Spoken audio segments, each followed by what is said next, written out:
How could gamification increase the engagement of my Year 10 students? All images today are from my Year 10s, and here is an image of some of them.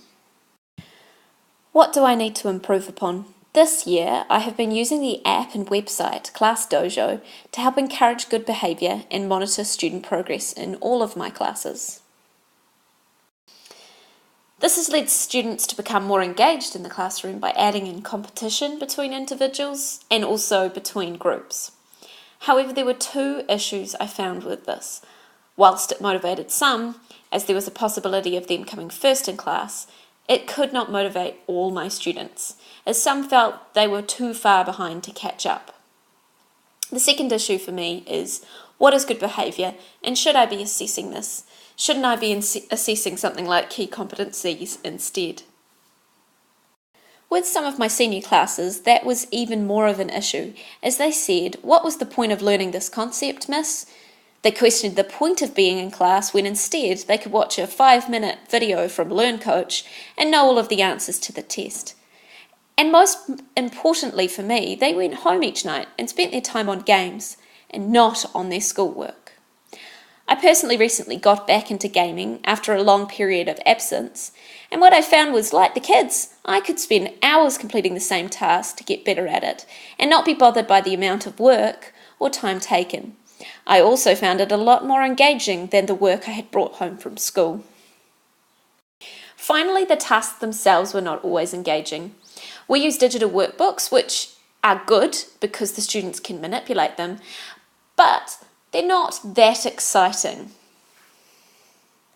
So what I hope to achieve is to increase engagement in my class using gamification and also develop my 21st century skills with my learners. I think the infographic on this page shows just how relevant gaming is.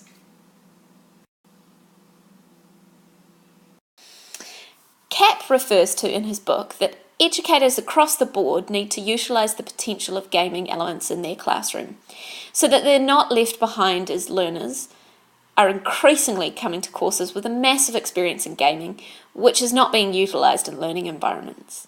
He also states that whilst courses are moving more and more towards page-turning, e-learning modules, students are less engaged in these due to this gaming experience. Globally, 2,000 organisations are using gamification to increase engagement of their employees in training modules, and yet we're not doing all that much about that in secondary schools. One of the key engagement aspects in gaming is called flow. The idea behind flow is that students can feel that they are progressing at their level. Flow is a key element that I hope to create in my course design, as it provides for the varying needs of my learners. You can spend as long as you like on level 1 if you need to, but if you find it easy, you can progress. To sum up, from CAP's study, more educators actually should play games in order to understand the world the students are living in. Lowe and al. Talk about in their book that games also have another great role, that is in assessing how learners are actually performing in each aspect of a course. This helps educators be aware of exactly what the students do and don't need to know and give them well-balanced feedback for next steps. This helps the learner, but it also helps me with my study because I will know what has gone well and what has not gone well by seeing exactly what students could complete and in what time it took them. Bishan notes that the current modes of teaching promote students to work in commodity jobs, whereas gaming has the power to help make students more innovative. Epistemic games or knowledge games can help with this, as they force users to become better innovators by providing them with real-life problems. Admiral and all were keen to state that whilst the students were more engaged in their learning, when the learning was game-based, they did not always gain better outcomes on standardised tests. Some things can't be tested for. They also point out that the game they created, which was the focus of their study, was not suited to students who were on lower, more vocational pathways. So in order to create a game appropriately, it must be at the right level for your students, or else engagement drops, even if it is a game. They also stated that better engagement could be created when the students themselves take part in the creation of the game, because then they could have the ability to add in elements of their own personal interests. Overall, they felt the flow or deep learning experiences need to occur far more frequently in the secondary school classroom. Kelly reinforces in their article the idea that a game must be at the right level for learners so that they feel it is possible for them to achieve what is required of them. It must have clear goals and challenges in order for them to be able to achieve that, and provide the learners with immediate feedback to ensure they stay motivated and engaged in the game. Games relate much better to the experiences and interests of the learners of today, though, and that is why it is a worthwhile medium to explore.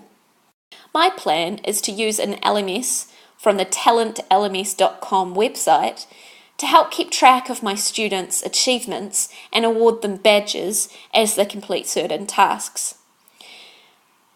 I think it includes the right kind of features for me, and it's simple to use, and it's also free. I also plan to use other apps to create challenges across the room and also to help them score points. So I still ultimately will probably use Class Dojo because it allows students to create their own avatar, and it provides me with a very simple collection of points, especially while they're doing tasks.